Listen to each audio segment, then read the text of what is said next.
¿Sí? Buen día a todos. Realmente estamos muy contentos, felices y agradecidos al Señor por leer su palabra, por meditar en ella y encontrar en su palabra el consejo de Dios. Todos estamos siendo bendecidos, yo soy el primero que al repasar estos temas y al compartirlos, también uno es ministrado por la palabra del Señor. Y algo que podemos destacar es que este grupo tiene una atención tremenda, en serio. Un silencio, una atención. A veces tengo mi tribunal que me está marcando los errores y dice que me paso los minutos, pero están ahí, están clavados, expectantes por no escucharme a mí, sino por seguir estudiando la palabra del Señor. Cuando somos oradores, nuestra oración íntima al Señor es que no hablemos nosotros, sino que hable la Biblia. No hay transformación si el hombre habla. Sí hay transformación cuando habla la palabra y actúa la palabra. Y bueno, el gran desafío es encontrar esas perlas en la palabra para que nosotros nos renovemos nuestra manera de pensar y ese renuevo llegue a nuestra conducta. Vamos a Efesios capítulo 4. Hoy tenemos la responsabilidad en la unidad y crecimiento del cuerpo. Sigo martillando con esta palabra responsables. Queremos salir de este retiro con una palabra grabada en nuestra mente y en nuestro corazón que es responsabilidad. Estamos acostumbrados a tirarle la pelota al otro. La culpa la tiene el otro. Y en la crítica siempre estamos señalando al otro. Y la pelota la tenemos nosotros. Porque si soy parte de un cuerpo, todos tenemos la responsabilidad directa del andar práctico de la iglesia. Así que cada uno de nosotros somos responsables directos, no indirectos, directos del andar de la iglesia. Y precisamente Pablo ahora en el capítulo 4 de Efesios establece una bisagra, como en muchos de sus escritos. En Romanos tardó 12 capítulos para empezar la práctica. En Colosenses tardó 2 capítulos para empezar la práctica. En Efesios tarda 3 capítulos para luego empezar con la práctica. Y así podemos ver cómo el apóstol Pablo empieza, guiado por el Espíritu Santo, a equilibrar las cosas. Doctrina, posesión y luego la práctica de esa posesión. Así que vamos a leer en el capítulo 4, versículo 1 en adelante. Dice: yo pues, preso en el Señor. Lo vuelve a repetir, ¿te das cuenta? ¿Lo había dicho en el capítulo 3? Sí. ¿Lo dice en el capítulo 4? Sí. ¿Se está quejando el apóstol Pablo al decir que está prisionero? No. Está mostrando cuál es el propósito. Preso en el Señor, os ruego que andéis como es digno de la vocación con que fuiste llamado, con toda humildad y mansedumbre, soportándoos con paciencia los unos a los otros en amor, solícitos en guardar la unidad del Espíritu en el vínculo de la paz, un cuerpo y un espíritu, como también fuiste llamados en una misma esperanza de vuestra vocación, un Señor, una fe, un bautismo, un Dios y Padre de todos, el cual es sobre todos y por todos y en todos. Vamos a seguir después adelante. Pablo habla de un andar digno. No se está viendo, ¿no? ¿O sí? Ahí está. Un andar digno. Entonces, en relación con lo anterior, la palabra digno, ahí está, axios, es una palabra en el original, que comporta la idea de eje. Comporta la idea de un equilibrio. Como si fuese una balanza. Si yo pusiese acá una balanza, la balanza tiene un eje central, luego un brazo y 2 platillos. Para que esté en equilibrio esos 2 platillos, ¿qué tenemos que lograr? Un mismo peso. Si los dos platillos tienen el mismo peso, ¿cómo estaría esa balanza? En equilibrio.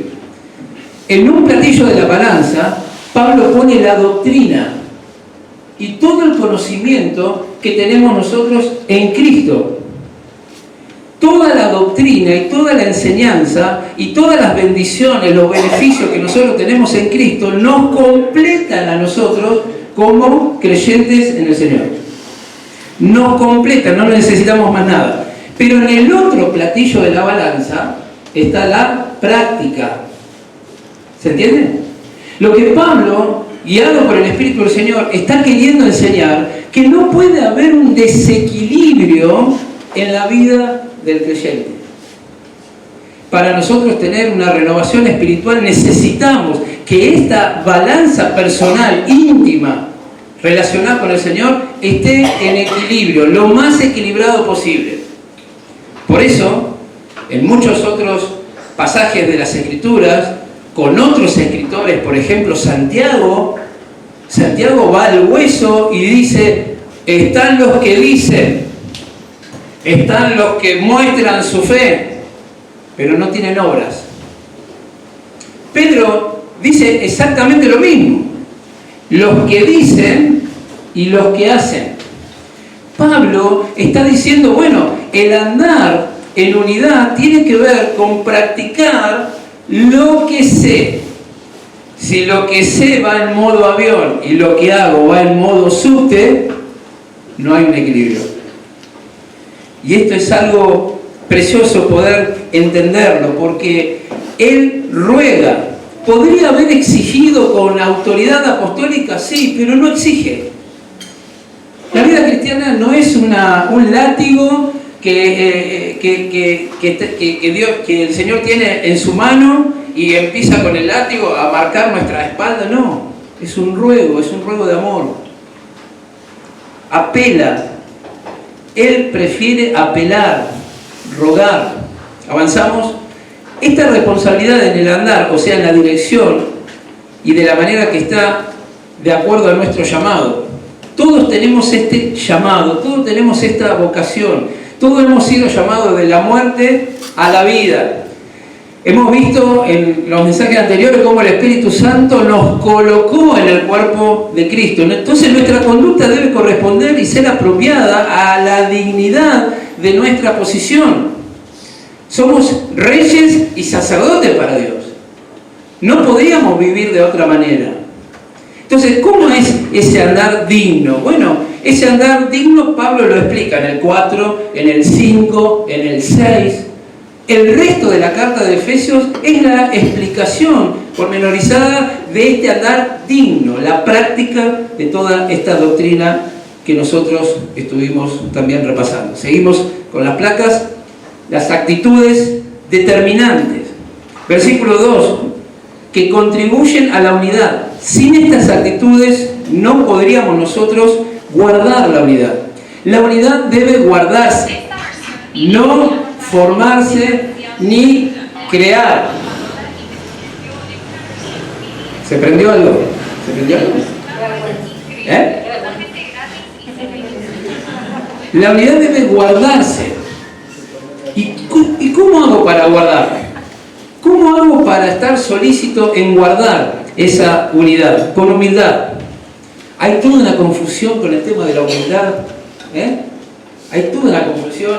A veces la humildad la publicamos con la bandera, ¿no? Hacemos un culto de yo soy humilde, yo soy humilde. ¿Qué es la humildad? Conocer a Dios nos hace humildes.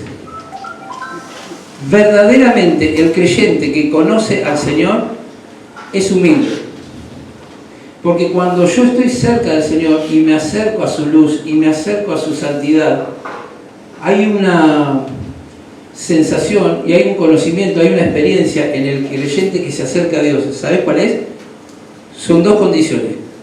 Él es más santo y yo soy más pecador.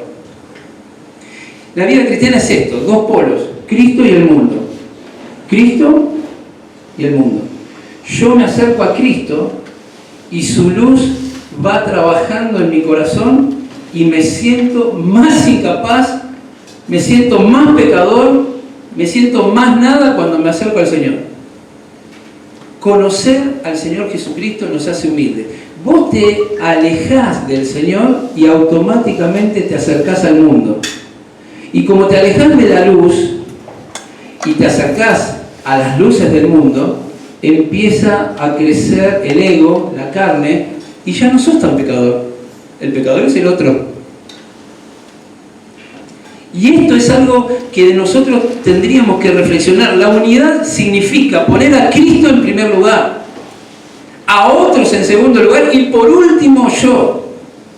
Es la pobreza en espíritu que dijo el Señor en el primer sermón de su ministerio, el sermón de la montaña. Bienaventurados los pobres, ¿en qué? En espíritu. Ese sentimiento de pequeñez que no me apoca para cumplir nuestra responsabilidad, porque muchas veces eso es falsa humildad, sino es el sentimiento de pequeñez, que sin el Señor no puedo hacer nada. Nada puedo hacer sin el Señor. Lo hemos cantado recién. No soy nada y no quiero otra cosa que no sea el Señor. Eso es humildad. Mansedumbre no es señal de debilidad, sino que tiene que ver fuerza en control. Por ejemplo, Moisés. La mansedumbre no significa que nosotros vamos a levantar la bandera de el hiperamor y la hipergracia y bajo la bandera del amor metemos todas las cosas. No. La mansedumbre es poder saber que todo tiene que estar controlado por el Espíritu. Y si voy a decir algo con mansedumbre, si vamos a corregir con amor, porque la verdad sin amor es un problema, pero el amor sin la verdad también es un problema. La verdad va siempre acompañada del amor. Soportar con paciencia, avanzamos aguantando, aceptando, tolerando con gracia, sin buscar venganza, sin desquitarnos. ¿Cuántas veces nos han herido, nos han traicionado y queremos solucionar las cosas por nuestros propios medios? Soportar con paciencia es mantener en alto, ¿no? No es la resignación, sino que es la resistencia peleando. Esta es la idea. Un soldado que está en la trinchera y que está practicando con paciencia toda la doctrina, pero está avanzando, no está resignado, no tira la toalla este soldado, sino que avanza. Parece imposible vivir así, ¿no? Porque el cordón que ata todas estas características es el amor.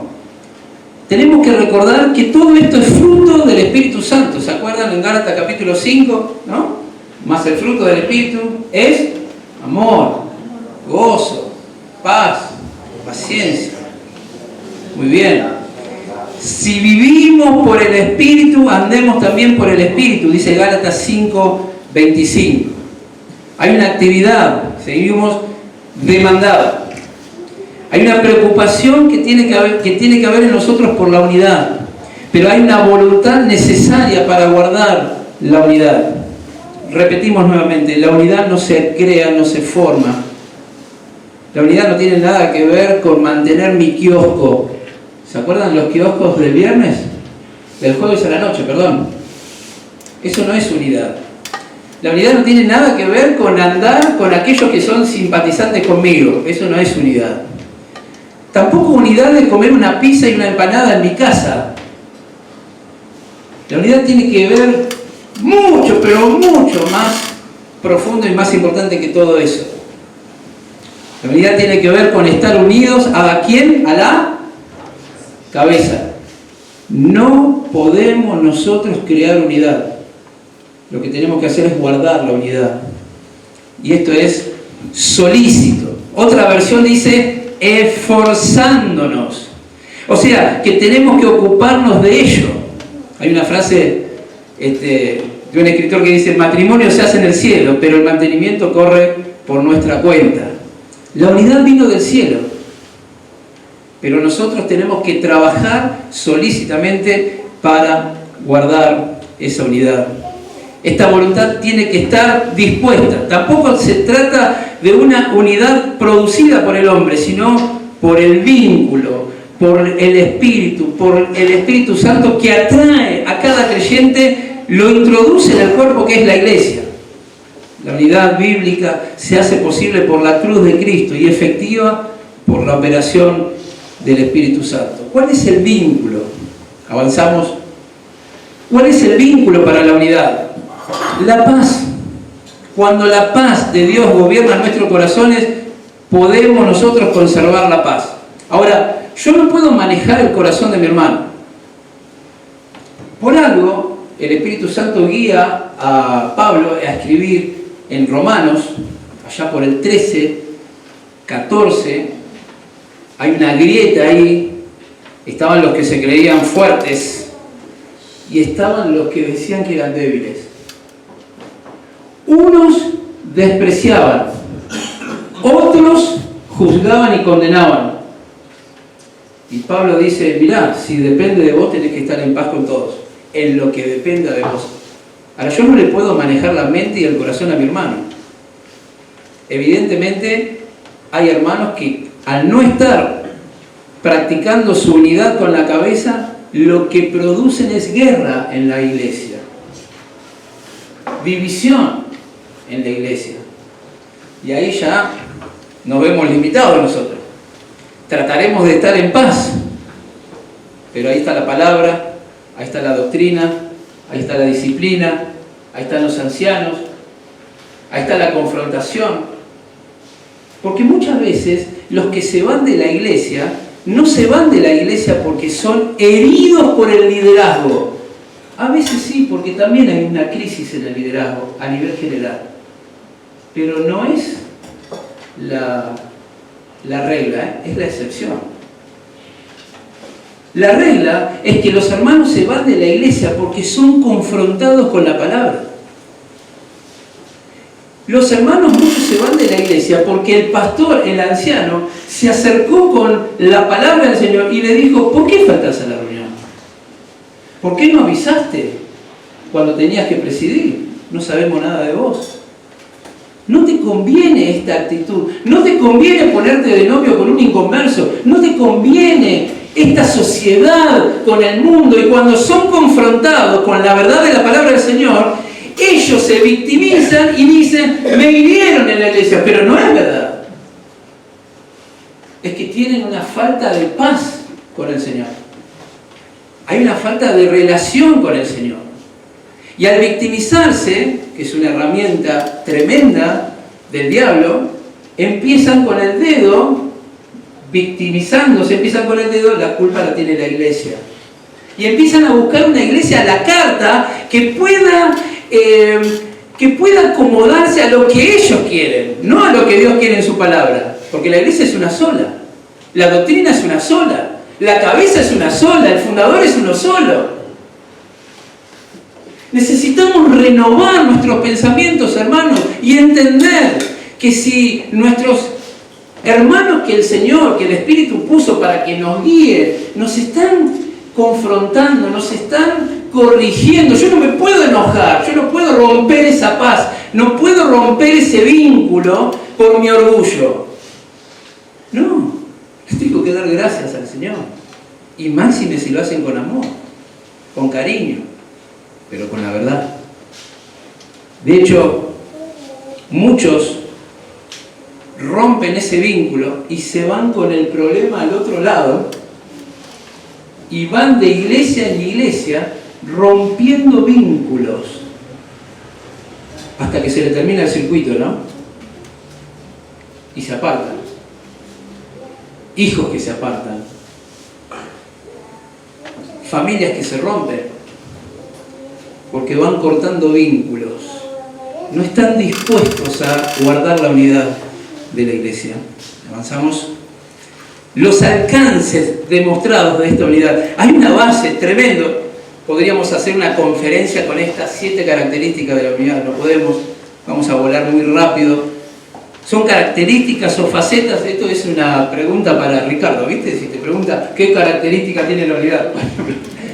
Así que Y esto provee un gran incentivo para mantener un andar digno en la verdadera unidad. Si cordón de 3 dobleces no se rompe, imagínate un cordón de 7, ¿no? Así que acá tenemos un cuerpo, versículo 4. Bueno, ya lo vimos en el primer mensaje. ¿Cuántos cuerpos hay? ¿10? No, ¿cuántos? 1. Es el cuerpo de Cristo en el que cada creyente es miembro y colocado allí en el momento de su conversión. Un espíritu, neuma, un espíritu, aliento, vida esencial para el cuerpo. Es el aliento vital de la iglesia. Si está el Espíritu del Señor, hay vida. Si no está el Espíritu del Señor, no hay vida. Una misma esperanza. Miren, hermanos, si lo que yo voy a hacer para el Señor no está atravesado por la esperanza, no sirve. ¿Qué esperamos en este mundo? ¿Qué esperamos? ¿Que el gobierno de la Argentina nos dé más posibilidades para crecer nosotros económicamente? ¿Eso estamos esperando? Porque si estamos esperando eso, estamos muertos, ¿eh? Si yo lo que voy a hacer en la congregación, si lo que voy a hacer para el Señor no está atravesado por la esperanza, por el ancla que me hace mirar el cielo, no las cosas de este mundo, que me hace poner la mira en las cosas de Dios, no en las cosas de este mundo. Fue el reto que se comió Pedro cuando le dijo a Jesús: nunca tal te acontezca que tengas que ir a la cruz. Apártate de mí, Satanás, porque no pones la mira en las cosas de arriba, sino en la de la tierra. Si yo lo que voy a hacer no lo hago con esperanza en el Señor, estoy muerto, estoy a punto caramelo para el diablo. Porque si yo espero el aplauso, si yo espero el reconocimiento y no espero en la esperanza del Señor, estoy listo. Si yo voy a predicarle a alguien y no tengo esperanza, estoy listo. Si yo siembro sin esperanza, estoy listo. Si disipulo sin esperanza, estoy listo. Estoy listo. Voy a ser un deprimido en la iglesia. Pero si yo reparto un folleto, por más que me diga que no, que me bajó la persiana, y pienso en la esperanza, lo hago en el nombre del Señor, ese folleto que fue rechazado, ya le dio la gloria del Señor. Porque dice que la palabra volverá vacía. No es mi trabajo. Mi trabajo es sembrar. Y con esperanza. Todo lo que tenemos nosotros es la esperanza. Esto es un poderoso incentivo para el siervo del Señor. Es muy triste servir sin esperanza, hermano. Es muy triste. Estaríamos todos internados en un psiquiátrico si no ponemos la mirada en el Señor. Estaríamos todos tirando la toalla, yo el primero. Si tengo que mirar a los costados, ¿quién te acompaña? ¿Quién te da una mano? Estaríamos todos internados. Las iglesias estarían vacías si no ponemos nuestra esperanza en el Señor. Dice, un Señor. Es el reconocimiento del señorío de Cristo que preserva la unidad. Si cada creyente reconoce que Cristo es su cabeza, esto es mucho más fácil. Porque si Cristo es el mismo Señor, es el Señor de mi señora, es el Señor de mis hijos, es el Señor de mi coanciano, es el Señor de los colaboradores, el Señor de los diáconos, el Señor de los responsables del ministerio, entonces sería fantástico. Porque tenemos una sola cabeza y una sola dirección. El tema es cuando yo quiero dirigir y le digo al Señor: Señor, sí, córrete, lo vamos a hacer a mi manera. Es una calamidad para la iglesia cuando el hombre se pone a dirigir sin estar dirigido por la cabeza que es el Señor. Un bautismo que puede tratarse de la acción del bautismo en el Espíritu, pero acá también entra la aplicación del bautismo en agua. Porque, como decíamos ayer, es uno de los símbolos preciosos. Hay mucha importancia en los símbolos, ¿eh? El pan, la copa, bautismo, cubierta. Cristo en el cielo se sujeta al Padre. Eso debe reflejarse en la iglesia. ¿En el cielo hay orden? ¿En la iglesia? También. Entonces, el bautismo es una identificación con el Señor Y es algo que nos une a todos, porque el bautismo está hablando de manifestación de fe, de compromiso. El bautismo nos está diciendo que somos una comunidad que nos consideramos muertos al mundo para vivir para Cristo. Por eso nos bautizamos, porque nos identificamos con el Señor, es parte de nuestra identidad como creyentes en el Señor. Un Dios y Padre de todos.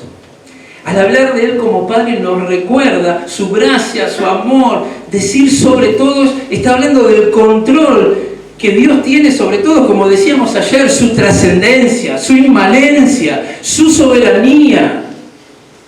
Sugiere su providencia, hace alusión a su presencia.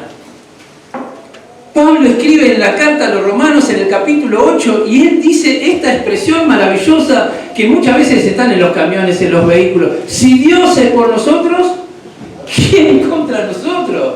¿Quién contra nosotros? ¿Quién puede frenar a Dios? ¿Quién? Nadie. Su obra no la frena nadie, a pesar de nosotros. Su obra sigue, su plan sigue y se va a cumplir. Llegará al final de los tiempos donde todo ese beneplácito de reunir las cosas en Cristo llegará a su fin y Cristo será el Señor por toda la eternidad. Lo es ahora. ¿Cuál de estos cuadros nos caracteriza? ¿Dónde estás? Alguno podrá decir, porque tienen 3, 4 pelos, bueno, este Diego, este... no. Aunque hay pelados en los dos grupos, hay pelados en los dos grupos. Este grupo de la izquierda es el grupo de los kioscos. Uno vende pancho, el otro vende choclo, el otro vende churro. Lo que comió Gustavo Churro y Bonica ayer, mamita. No, la chica que le vendía, le decía, pero me vas a seguir comprando. Entonces, estamos acá con los kioscos y estamos acá. ¿En qué grupo estamos? ¿En qué grupo estamos? Estamos en el grupo de la risa, de la alegría. Servir a Dios con alegría. ¿Estamos en ese grupo? Estamos en el grupo de que si necesitas una mano, contá conmigo. Si necesitas la H1, pedímela y te acá tenés, cuidala, ponele. ¿Estamos en ese grupo de poder ayudar o estamos en el grupo de nuestros kioscos, de nuestras quintitas? Avanzamos. Dice aquí, versículo 7. Pero a cada uno de nosotros fue dada la gracia conforme a la medida del don de Cristo, por lo cual dice, subiendo a lo alto, llevó cautiva la cautividad y dio dones a los hombres. ¿Y eso de que subió qué es, sino también el que había descendido primeramente a las partes más bajas de la tierra?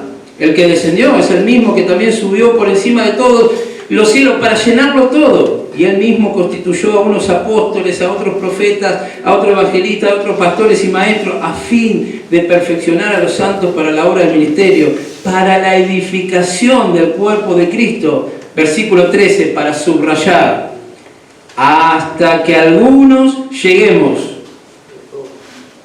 ¿Qué dice? Hasta que todos lleguemos a la unidad de la fe y del conocimiento del Hijo de Dios, a un varón perfecto, a la medida de la estatura de la plenitud de Cristo. ¿Quién va a llegar a la plenitud de Cristo? ¿Las jerarquías en la iglesia? ¿Los oficiales de la iglesia? ¿Los ministros? No. ¿Quiénes? Todos. Todos teníamos que estar arraigados y cimentados en amor, el capítulo 3. Todos tenemos que llegar a la estatura de Cristo. Todos. Todos. Volvemos al principio del estudio. Todos somos responsables en esto. Todos. El otorgamiento de dones y la concesión de estos dones, lejos de ser uniforme, la unidad de la iglesia supone una variedad infinita que produce una grandiosa armonía por los dones que le son dados por el Señor y el Espíritu Santo. Cada miembro tiene una función distinta pero complementaria. Esto ya lo hemos visto. El conquistador generoso, que lo dijimos ayer, lo pasamos por arriba. Los reyes conquistaban, sitiaban las ciudades y cuando tomaban prisioneros los encadenaban y los llevaban a la base. Roma, cada vez que recibía a un general que vencía, estaban allí preparados para hacer fiesta, para gritar triunfo. Los primeros eran aquellos generales, luego el ejército, y atrás, en la cola, venían los prisioneros. Y el rey le daba a los generales regalos, tributo, pleitesía, honra, gloria. Le daban oro, le daban dinero, comidas. Se organizaban fiestas para que ellos pudiesen descansar y para que pudiesen de esta manera disfrutar. Pero el Señor, como gran conquistador, tomó los dones, los regalos de gracia y empezó a repartir a su iglesia, capacitando a hombres y mujeres para la edificación del cuerpo de Cristo. Esa es la gran idea, que todos hemos recibido por lo menos un don. El conquistador, nuestro Señor Jesucristo, que descendió a las partes más bajas de la tierra con su amor, como veíamos ayer en una de las dimensiones de la profundidad del amor de Cristo, Él, desde esa profundidad, fue a buscarnos, lleva cautiva la cautividad, se presenta como vencedor triunfante delante del Padre y empieza a dar dones a su pueblo, a su iglesia. Hombres dotados, mujeres dotadas por el Espíritu que funcionen. La conclusión de su obra lo podemos ver allí en el 10. Dice: el que descendió es el mismo que también subió por encima de todos. Cuando el Señor estuvo en este mundo, estuvo limitado físicamente en un cuerpo, pero ahora el Señor triunfante puede llenarlo todo y puede estar en el mismo tiempo en todo lugar.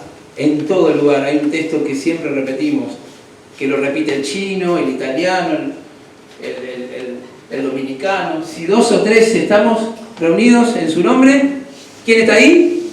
El Señor. La omnipresencia del Señor, ¿no? Los mismos atributos de la deidad. La constitución de estos dones. Bueno, vamos a pasar esto porque ya lo vimos. Son hombres, personas. No son capacidades como en 1 Corintios 12 o Romanos capítulo 12, sino que acá están hablando de dones hombres, ¿no? La gracia dada. Hay todo un cuadro ahí que lo vimos también ayer. Apóstoles, que significa enviado con una misión. Hoy podemos decir, para soslayar, ya no hay más apóstoles. Los apóstoles en el tiempo del Señor, ¿no? Hoy lo que hay son falsos apóstoles que se arrogan una jerarquía y una posición en la iglesia. Profetas, personas que recibían revelación en forma directa. Hoy ya no hay profetas de ese estilo, porque la Biblia está completada. Pero sí están los evangelistas que siguen vigentes, ¿no?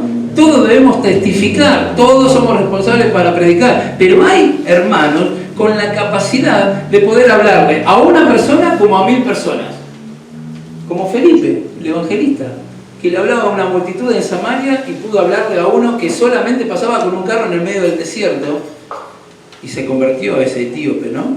Pastor, maestro, estas palabras que están allí unidas, ¿no? Que se tratan de una misma persona con 2 facetas, ¿no? Pastor necesita un corazón de amor para pastorear la grey y una mente instruida, ¿no? Tanto allí en Romanos 12, 1 Corintios 12, menciona la enseñanza y los maestros tienen un don especial para correr el velo, para poder de alguna manera saber enseñar. Bueno, un pastor, un anciano, tendría que tener estos 2 dones, ¿no? El hecho de poder ser apto para enseñar, dirigir, presidir. ¿Cuál es el objetivo de los dones? En el verso 12, fíjate que está la palabra perfeccionar, a fin de perfeccionar a los santos. En griego es poner una cosa o persona en la condición en que debe estar, poner un hueso en su sitio también tiene que ver esta palabra. Por extensión, perfeccionar es igual a capacitar, pero a su vez tiene otro objetivo para la obra, o sea, para el servicio práctico, para la diaconía, para la edificación. A la iglesia le fueron dados dirigentes para mostrar a la iglesia cómo se tiene que hacer la labor, cómo se tiene que hacer el trabajo. Por eso capacitar sea la palabra más apropiada, porque capacitar tiene que ver con el no solo decir, sino con el vivir, con el ejemplo, enseñar con el ejemplo. Dios puso hombres y mujeres en la congregación que nos enseñan a nosotros con el ejemplo y con la teoría cómo se tiene que hacer la obra. Un anciano no es alguien que solamente está para mandar, para ordenar, para obligar, para imponer. No. Un anciano, un pastor, está para mostrar, capacitado por Dios, cómo se tiene que hacer la obra del Señor.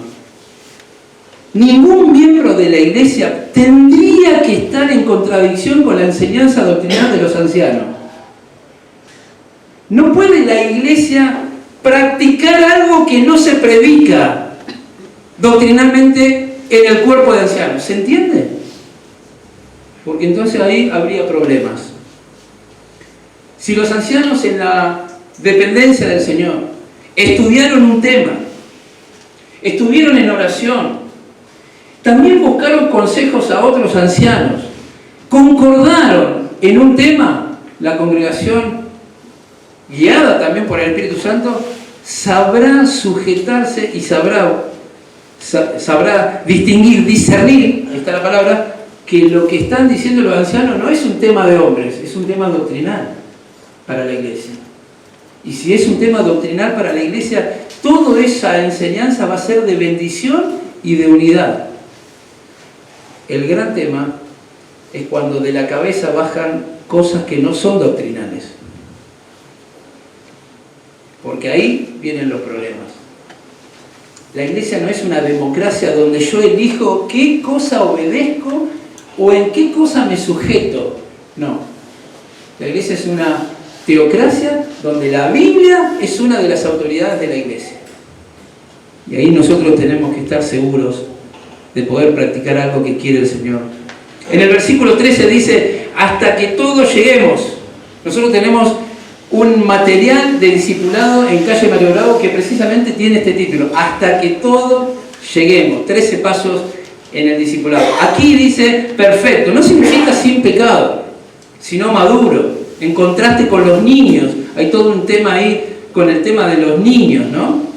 Claro que recién cuando venga el Señor realmente seremos semejantes a Él, en plena perfección y en plena santidad, pero acá necesitamos procurar, mediante el ejercicio de nuestros dones, que cada uno se parezca más a Cristo. Ese es el trabajo que quiere hacer el Espíritu Santo en nosotros, que los creyentes alcancen madurez espiritual y contribuyan a la unidad. Los inmaduros, en cambio, van a frenar ese crecimiento y esa unidad práctica de la iglesia. Pero también el ejercicio de tu función y de mi función da protección.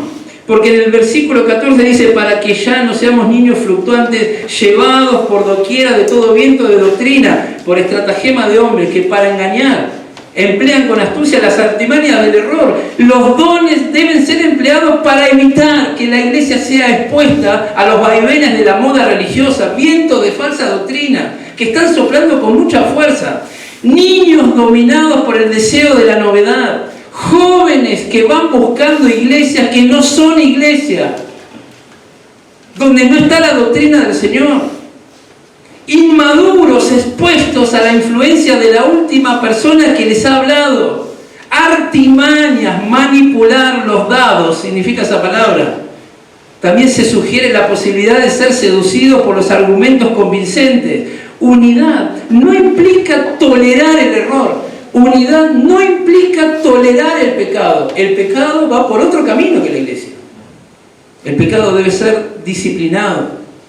Un hermano que siembra división debe ser separado.